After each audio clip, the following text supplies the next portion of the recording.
Владимир Путин настраивает регионы на грамотное управление инфраструктурными проектами. Предложения в сфере инвестиций и упрощения процедур ведения бизнеса стали предметом диалога президента с губернаторами на заседании Госсовета России. На нем присутствовал и Сергей Гапликов.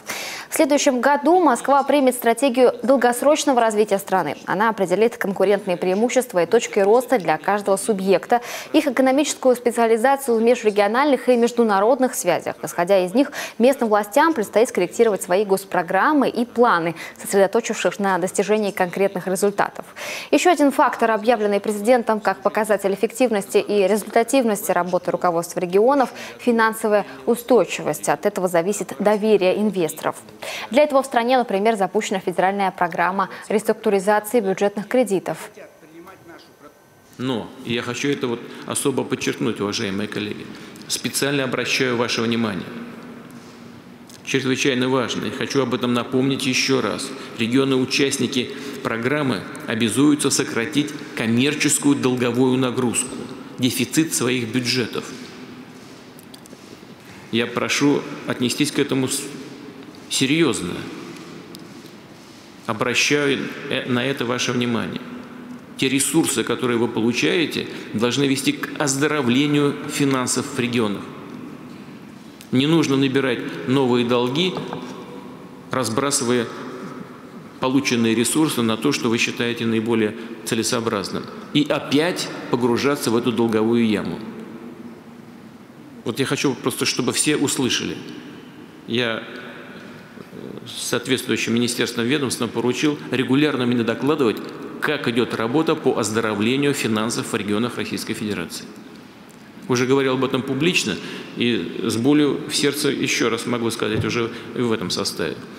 Есть примеры, когда некоторые регионы не спешат перекредитовываться, даже имеют такую возможность, оставаясь в системе кредитных отношений с частными банками. Это вообще странно. Посмотрю на это дополнительно еще раз. Есть возможность перекредитоваться, уйти на низкий процент, получить государственное финансирование. Нет, сидят до сих пор в коммерческих банках под большую процентную ставку. Кому даете заработать? Пожалуйста, повнимательнее и как можно быстрее эту ситуацию решите. В Коми работа над мерами по повышению кредитоспособности провозглашена в трехлетней долговой политике. Она предполагает дополнительные доходы направлять на досрочное погашение долгов, а коммерческие кредиты замещать на бюджетные.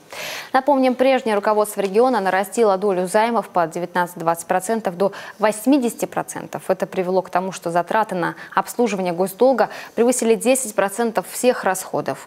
Что касается стимулирования инвестиций, 5 новых проектов в этом году получат налоговые льготы. 3 государство предоставило в аренду земельные участки без проведения торгов.